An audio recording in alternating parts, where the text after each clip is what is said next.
Hello and good evening everyone. आज के इस वीडियो में हम लोग बात करेंगे कि वॉल्यूम को कैसे रेट कर सकते हैं। बहुत ही इंपॉर्टेंट टॉपिक है, ध्यान से देखिएगा। देखिए, मैं आप लोगों को बार बार कहता रहता हूँ कि मार्केट में अगर काम करना है तो प्राइस एंड वॉल्यूम, इन दो चीज़ों को बहुत ही गहराई से समझना ज़रूरी है। राइट। सो वॉल्यूम को लेकर अगर हम बात करने जाएंगे तो देखिए, डिटेली अगर हम वॉल्यूम पर चर्चा करेंगे तो बहुत बड़ा वीडियो बन जाएगा। बट हम कोशिश करेंगे इस वीडियो में कि जो मेन कॉन्सेप्ट है उस चीज़ को आपको समझा सकूं या क्लियर कर सकूं, जिससे कि आपका जो मार्केट को देखने का नज़रिया है वो थोड़ा सा चेंज हो जाएगा। आप समझ पाओगे कि कब कहाँ से क्या होने की संभावना है, या फिर कब कौन सी स्टॉक को स्टॉक करना है, यानी कि कौन सी स्टॉक को किस टाइम से फॉलो करना है, देखना है, ताकि आप उस पर ट्रेड बना सको। ओके। सो चलिए, हम ज़्यादा टाइम नहीं लेंगे और टॉपिक को स्टार्ट करते हैं। तो हम क्या करते हैं, यहाँ पर एक ब्लैंक स्पेस लेते हैं। हम यहाँ पर ही समझने की कोशिश करते हैं।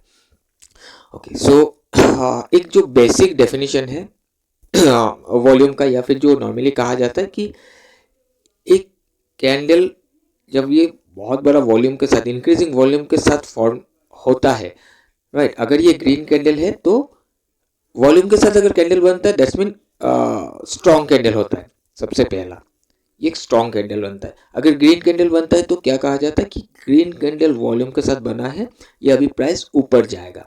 वहीं अगर एक रेड कैंडल बनता है एक इंक्रीजिंग वॉल्यूम के साथ, वॉल्यूम का ब्रेकआउट के साथ, तो क्या कहा जाता है कि ये डाउन आएगा। राइट। ये देखिए, ये जो ग्रीन कैंडल में अप जाएगा एंड डाउन कैंडल वॉल्यूम के साथ बनता है, down green red candle volume के साथ बनता है तो डाउन आएगा। देखिए, ये पूरी तरीके से मैं ये भी नहीं कहूँगा कि ये सही नहीं है, हो सकता है ऐसा, बट 100% ये नहीं है कि ग्रीन कैंडल वॉल्यूम का ब्रेकआउट आया तो ये ऊपर ही जाएगा और रेड कैंडल अगर वॉल्यूम का ब्रेकआउट देता है तो नीचे ही आएगा। ऐसा नहीं होता है। राइट। क्योंकि देखिए, इसका क्या रीज़न है। जब ये एक कैंडल बनता है, मान लेते हैं कि ये एक ग्रीन कैंडल है और एक बहुत बड़ा ब्रेकआउट आया हुआ है वॉल्यूम का। ओके। सो हमें दिख रहा है कि ग्रीन कैंडल है, यानी कि यहाँ पर बाइंग हुआ है, लोगों ने बाई किया है। बट क्या यहाँ पर सेलिंग नहीं हुआ है? सबसे पहला क्वेश्चन ये है, क्या यहाँ पर सेलिंग नहीं हुआ है? यहाँ पर सेलिंग भी हुआ है। दोनों ही यहाँ पर सेम क्वांटिटी का एक्सचेंज हुआ है। जितना क्वांटिटी यहाँ पर बाई हुआ है उतना ही क्वांटिटी यहाँ पर सेल भी हुआ है। राइट। क्योंकि अगर कोई सेल नहीं करेगा तो बाई कैसे होगा? राइट। सो दोनों ही यहाँ पर हुआ है, तो जिस वजह से आप ये 100% प्रिडिक्ट करके नहीं बैठ सकते कि वॉल्यूम का ब्रेकआउट आया, ग्रीन कैंडल बना तो ऊपर ही जाएगा। सो ये डिपेंड करता है कि कैंडल कब कहाँ पर बन रहा है, किस एरिया पर ब्रेकआउट आ रहा है। राइट। सो अभी हम इसको समझते हैं। देखिए कैसे कि एक चार्ट का कुछ पैटर्न ऐसा है, मान लेते हैं कोई भी XYZ स्टॉक है और ये कुछ इस तरीके का ट्रेंड बनाते हुए ऊपर जा रहा है और नीचे आपको वॉल्यूम भी दिख जाएगा। ठीक है, नीचे आपको वॉल्यूम भी दिख जाएगा। अब अगर हम यहाँ से इस एरिया से देख सिर्फ समझने की कोशिश करते हैं कि मान लेते हैं कि यहाँ पर वॉल्यूम का बार कुछ अप डाउन ऐसे चल रहा है और फिर आप देख रहे हो कि वॉल्यूम ऐसे गिरता हुआ जा रहा है। अब यहाँ पर क्या समझ में आ रहा है? सबसे पहले देखिए इस चीज़ को कि अगर लेसर वॉल्यूम से कोई भी एक्टिविटी होता है तो हम उसको क्या कहते हैं? Speculative move. राइट। सो यहाँ पर क्या हुआ, प्राइस यहाँ तक जब ऊपर गया, धीरे धीरे करके इस एरिया पर वॉल्यूम डाउन हो रहा है। सो अगर हम चार्ट को देखें, चार्ट में हमें ये समझ में आ रहा है, अगर हम वॉल्यूम को फिलहाल थोड़े टाइम के लिए इग्नोर कर दें, वॉल्यूम को हम नहीं देख रहे, अगर हम सिर्फ चार्ट को देखें तो इतना हमें समझ में आ रहा है कि मार्केट में या फिर जो भी स्टॉक यहाँ पर लिया हुआ है हमने, वहाँ पर बाइंग तो हो रहा है। राइट। बाइंग हो रहा है जिस वजह से प्राइस ऊपर जा रहा है, हायर लेवल पर लोग बाई करते हुए जा रहा है। राइट। सो अगर ये लेवल पर बाइंग बाइंग हो रहा है, अगर लोग यहाँ पर इंटरेस्टेड है, अगर इंटरेस्टिंग प्राइस है, तो क्वांटिटी बाइंग क्यों नहीं हो रहा है? सबसे पहला, क्वांटिटी बाइंग क्यों नहीं हो रहा है? क्योंकि यहाँ पर अगर इंटरेस्टिंग प्राइस है तो इन्वेस्टर को यहाँ पर एंट्री करना चाहिए था। अगर इन्वेस्टर एंट्री करेंगे तो वॉल्यूम ऐसा तो होगा ही नहीं, वॉल्यूम ड्राई होगा ही नहीं, वॉल्यूम स्पाइक करेगा। राइट। सो ये हमें ये समझ में आ रहा है कि यहाँ पर वॉल्यूम डाउन हो रहा है, मतलब कि यहाँ पर कोई भी इन्वेस्टर का प्रेजेंस हमें नज़र नहीं आ रहा है। और प्राइस ये रिट्रेसमेंट फेज में आ सकता है। सबसे पहला बात हमें इस वॉल्यूम से ये समझ में आ रहा है। अब कब आ सकते हैं वो बाद में इंडिकेट भी करेगा आपको कब आ सकता है।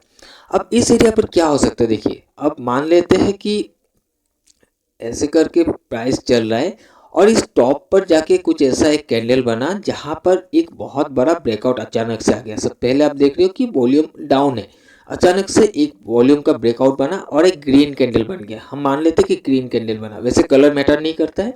अगर रेड कैंडल यहाँ पर बनता तो हमें साफ साफ ये नजर आता कि ये रेड कैंडल का वॉल्यूम है, यानी कि सेलिंग हुआ है।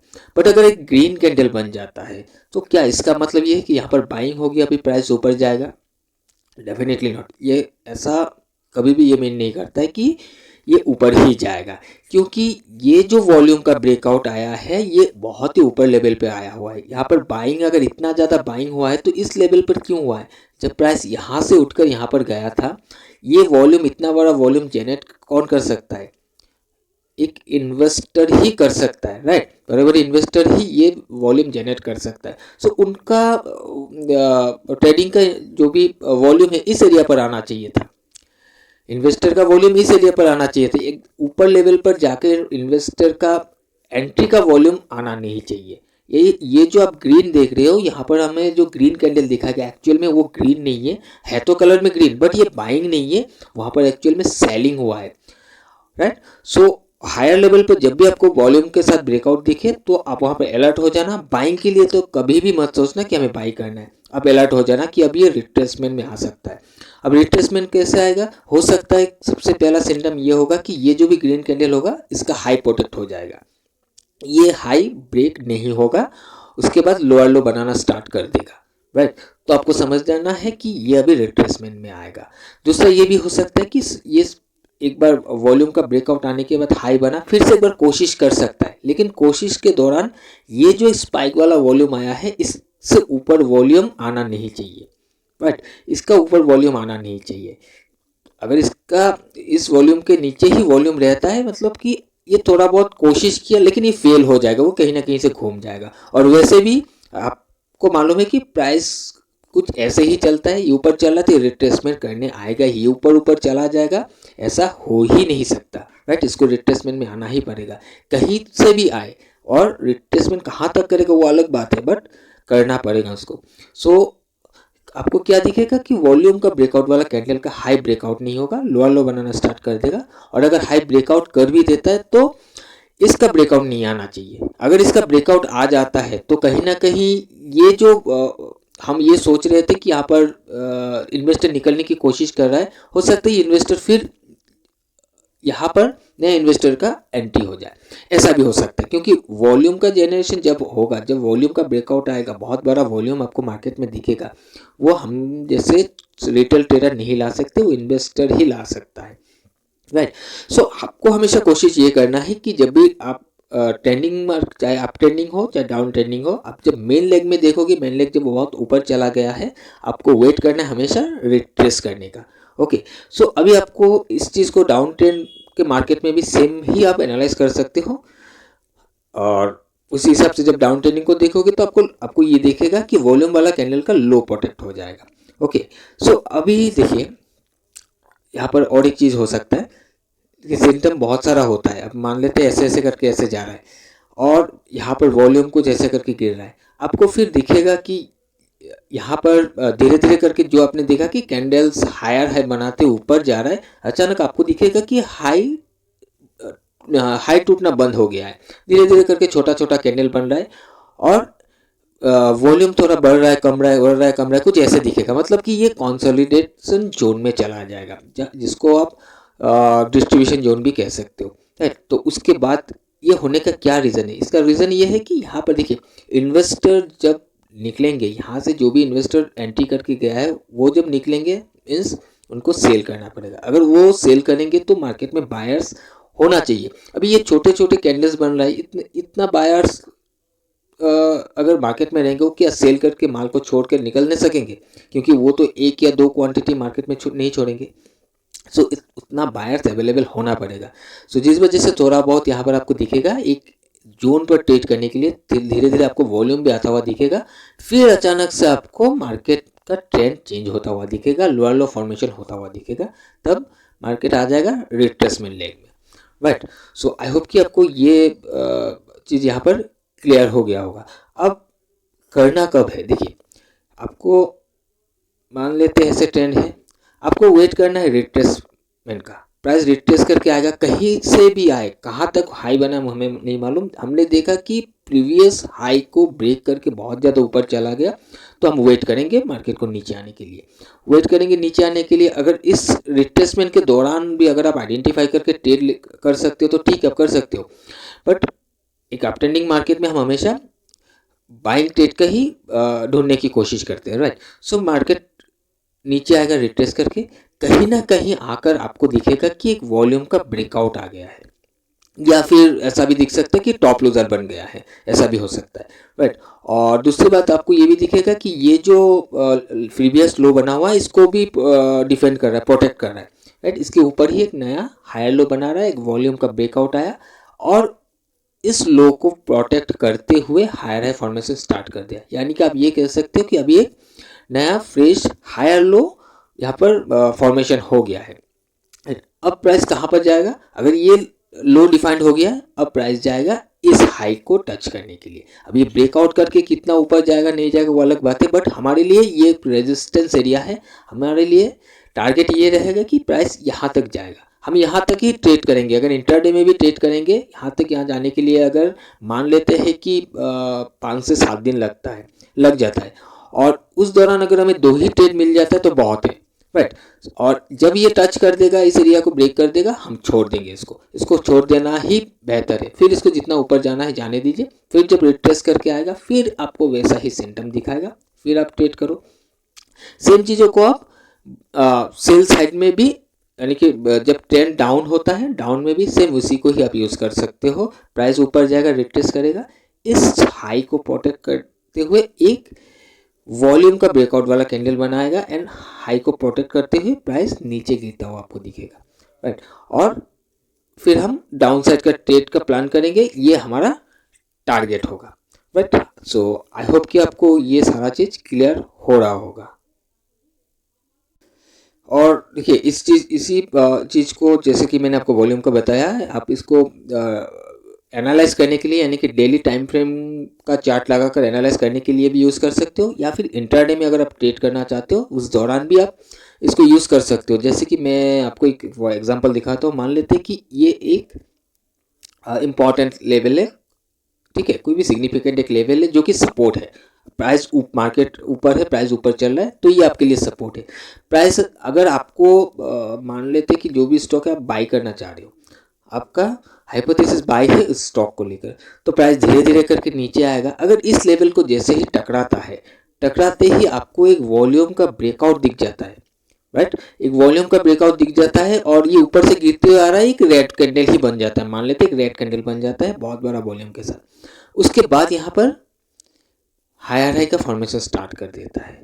तो इसका मतलब क्या हुआ कि इस एरिया पर हमें देखने के लिए ये मिल रहा है कि रेड कैंडल है, बट अगर रेड कैंडल है यहाँ पर सेलिंग ही हुआ है, तो नेक्स्ट जो इसका मूव है ये तो डाउन साइड में होना चाहिए था, इसका लो क्यों प्रोटेक्ट हो रहा है, ये हायर हाई क्यों बनाते हुए क्यों ऊपर जा रहा है। अगर ये इसको ब्रेक कर देता है, यानी कि यहाँ पर इसका अभी जो ट्रेंड ऊपर से नीचे आया है ये अभी शिफ्ट होने वाला है, चेंज होने वाला है ऊपर के डायरेक्शन में, राइट। क्योंकि ये जो रेड कैंडल है ये एक्चुअल में रेड नहीं है, यहाँ पर जैसे ही इंपॉर्टेंट लेवल पर टकराया लोगों ने यहाँ पर माल को उठा लिया है, राइट। सो इस तरीके से आपको वॉल्यूम को रीड करना है। हमेशा एक चीज़ ध्यान रखिएगा, वॉल्यूम का जब भी इंक्रीजिंग वॉल्यूम में कोई भी फॉर्मेशन होता है, आपको ये देखना है कि कहाँ पर हो रहा है। थोड़ा सा देखिए, थोड़ा सा नेगेटिव नज़रिए से देखने की कोशिश कीजिएगा, शक की नज़र से, क्योंकि अगर फुल्ली पॉजिटिव आप देखोगे तो हर जगह पर आपको एंट्री दिखेगा, हर जगह पर ब्रेकआउट दिखेगा, हर जगह पर सपोर्ट दिखेगा, हर जगह पर रेजिस्टेंस दिखेगा, तो वहीं आपका गलती भी हो जाएगा। तो थोड़ा सा डाउट करना सीखिए कि अगर इतना बड़ा एक कैंडल बना है, इतना वॉल्यूम आया है, सो क्या वो सही जगह पर आया हुआ है। सबसे पहला क्वेश्चन तो ये, क्या वो सही जगह पर आया हुआ है इतना बड़ा वॉल्यूम। अगर सही जगह पर आया, अगर आप मान लेते कि आप सोच रहे हो मार्केट ऊपर जाएगा, बाई करना चाह रहे हो, यहाँ पर एक वॉल्यूम आ गया, तो तो आपको ये देखना है, ये जो वॉल्यूम आया है ऊपर जा रहा है, ग्रीन कैंडल बना हुआ है, क्या ये सही जगह है मार्केट को उठाने के लिए कि यहाँ पर बाइंग हुआ है। सो अगर यहाँ पर जो बाइंग आपको दिख रहा है, ग्रीन कैंडल दिख रहा है, वॉल्यूम दिख रहा है, बट ये एरिया सही नहीं है, अगर ये एरिया सही नहीं है, आपको लग रहा है कि ये तो प्राइस हायर प्राइस है, सो हायर प्राइस में लोग क्यों बाई कर रहे हैं, सो आपके मन में ये क्वेश्चन आना चाहिए, राइट। तो तभी आप इग्नोर कर पाओगे। अब आप सोच रहे हो होना नहीं चाहिए, बट फिर भी प्राइस ऊपर चला गया, तो जाने दो यार, कोई जितना भी ऊपर चला जाता है जाने दो, कोई मतलब नहीं, मार्केट कल भी है, राइट। क्योंकि ये जो आपको जो दिख गया चला गया, ये कल नहीं जाएगा, एक दिन चला गया ठीक है, आपको प्रैक्टिस उसमें करना है जो 10 में से 8 बार काम करता है, राइट। 10 में से 8 बार वही काम जो करता है उस पर ही आपको प्रैक्टिस करना है। तो हमेशा वॉल्यूम का ब्रेकआउट जब नीचे या लोअर लेवल पर आए, यानी कि वहाँ पर आप ये कह सकते हो कि बाइंग हुआ है या फिर एक्यूमुलेशन हुआ है। अगर हायर लेवल पर वॉल्यूम का ब्रेकआउट आया हुआ है, यानी कि वहाँ पर सेलिंग हुआ है। कैंडल का कलर कुछ भी हो मतलब नहीं है, फ़र्क नहीं पड़ता है। सबसे पहले आप देखो कि जो भी ट्रांजेक्शन हुआ है, बाय हुआ सेल हुआ, सब कुछ होगा, दोनों ही होगा, और जो ट्रांजेक्शन हुआ है और उसमें कितने क्वांटिटी का जो ट्रांजेक्शन हुआ है, इतना ज़्यादा क्वांटिटी का ट्रांजेक्शन हुआ है, क्या वो सही है? अगर सही है तो ठीक है, आप चलो उसके साथ, अगर गलत है तो छोड़ दो, या फिर उसके अगेंस्ट में आना चाहते हो तो चले जाओ। आपको 10 बार में से 8 बार आपको प्रॉफिट देके जाएगा, ये आप लिख के रख दो। ओके, सो चलिए, आई होप कि आपको ये चीज़ क्लियर हो गया होगा। तो अगर कुछ कन्फ्यूजन है तो आप मुझे कमेंट करके बता सकते हो। बाकी मैं यहाँ पर एक ICICI बैंक का एक चार्ट खोला हुआ है, मैं आपको यहाँ पर एक चीज़ दिखा देता हूँ। देखिए यहाँ पर क्या हुआ, यहाँ पर देखिए मार्केट यहाँ से एक ट्रेंड को अपने ट्रेंड को चेंज किया, राइट। लोअर लो लोअर का फॉर्मेशन किया हुआ है। अब एक चीज़ देखिए, यहाँ पर आपको दिख रहा है कि एक वॉल्यूम का ब्रेकआउट आया हुआ है इस कैंडल में। सो ये जो वॉल्यूम का ब्रेकआउट आया हुआ है, एक रेड कैंडल बना है, तो यहाँ पर क्यों आया है? और अगर यहाँ पर रेड कैंडल बना है, वॉल्यूम का ब्रेकआउट है, यानी कि सेल हुआ है, तो प्राइस को नीचे आना चाहिए था। ये नीचे क्यों नहीं आया? प्राइस यहाँ से क्यों ऊपर चला गया है? क्योंकि यहाँ पर हमें दिख रहा है रेड कैंडल है, एक्चुअल में यहाँ पर सेलिंग नहीं हुआ है, या तो यहाँ पर बाइंग हुआ है, या फिर यहाँ से जिन लोगों ने सेल करके गया है, यहाँ पर इन लोगों ने अपने प्रॉफिट को बुक किया है। प्रॉफिट बुकिंग में प्राइस में आपको अपसाइड का मूवमेंट देखने के लिए मिला है, राइट। अब उसके बाद देखिए, यहाँ से प्राइस फिर से ऊपर गया, पीछे का लेग क्या है? लोअर लो लोअर हाई का है, यानी कि ट्रेंड अभी डाउन साइड में हमें दिखा रहा है। अब यहाँ से प्राइस ऊपर गया, अब ऊपर गया है, अगर इसको अपने डाउन लेग को कंटिन्यू रखना है तो सबसे पहला मैंने क्या कहा था आपको कि पिछले वाला जो भी लोअर हाई होगा इसको डिफेंड करेगा, इसको ब्रेक नहीं करेगा, उससे पहले ही घूमना पड़ेगा, राइट। सो अब देखिए ये ऊपर गया, थोड़ा बहुत आप कह सकते हो ये जो भी ब्रेक इनसाइड वाला कैंडल होता है, इसके हाई लो के आसपास जाने गया, वहाँ पर ही एक वॉल्यूम का ब्रेकआउट आया। अब देख सकते हो यहाँ पर एक ग्रीन कलर का कैंडल बना, नीचे से रिजेक्शन होकर ऊपर जाके क्लोजिंग दिया, एक वॉल्यूम का ब्रेकआउट आया, फिर भी प्राइस ऊपर नहीं जा पाया। नेक्स्ट कैंडल रेड बना और गिरते हुए यहाँ तक आ गया, राइट। सो आपको कुछ इस तरीके से चीज़ों को देखना है, समझना है वॉल्यूम को। कुछ लोग मैं देखता हूँ कि फुल्ली प्राइस एक्शन के नाम पर सिर्फ चार्ट लगाकर बैठ जाता है कि प्राइस कहाँ पर ट्रेड करे, बट देखिए वॉल्यूम को देखना बहुत ज़रूरी है, क्योंकि वहीं आपको ये चीज़ बताता है कि प्राइस ठीक है, प्राइस को तो देखना ही है कहाँ पर ट्रेड कर रहा है, कहाँ नहीं, किस एरिया पर ट्रेड कर रहा है, बट जहाँ पर ट्रेड हो रहा है वहाँ पर लोगों का इंटरेस्ट आपको कैसे समझ में आएगा? वो वॉल्यूम से ही समझ में आएगा, राइट। लोगों का इंटरेस्ट नहीं है, अगर आप कुछ भी मान लेते हैं, आप स्टॉक मार्केट को छोड़कर अगर फिजिकल कोई भी बिजनेस लेकर आप बैठे हो, आपको तो लोगों का इंटरेस्ट को समझना होगा कि लोग कौन सा चीज़ को ज़्यादातर बाई कर रहे हैं आपके दुकान से, राइट। कौन से आइटम को ज़्यादा से ज़्यादा लोग लेना चाह रहे हैं, या फिर आपका कोई भी ऐसा कुछ सामान है जो आप मान लेते हैं कि खुद मैन्युफैक्चर करके सेल कर रहे हो, राइट। सो आपको वो भी ध्यान रखना कि कौन सा प्राइस वाला आइटम, कि आपने 10 अलग अलग प्राइस वाला आइटम रखा हुआ है, सो कौन सा प्राइस वाला आइटम आपका ज़्यादा सेल हो रहा है, राइट। सो आपको वो अगर समझ में आएगा तभी आप ज़्यादा से ज़्यादा उस प्राइस वाले आइटम पर डील करोगे। तो आपको दोनों ही चीज़ पर ध्यान रखना है कि कौन से प्राइस पर लोग लेने के लिए इंटरेस्ट है, और उस प्राइस पर कितना ज़्यादा माल आपका सेल आउट भी हो रहा है, राइट। सो आई होप कि आपको ये सारा चीज़ क्लियर हो गया होगा। एंड देखिए बहुत बड़ा वीडियो बन जाएगा मैं अगर बहुत ही डिटेली से इसको आप लोगों के साथ शेयर करने जाऊँ, बट धीरे धीरे करके मैं और भी चीज़ आप लोगों को बताऊंगा, डोंट वरी। सो आज के लिए मैं इतना ही मैं वाइंड अप करता हूँ वीडियो को। हम मिलेंगे एक नए एजुकेशनल वीडियो में। Till then bye bye and safe trading.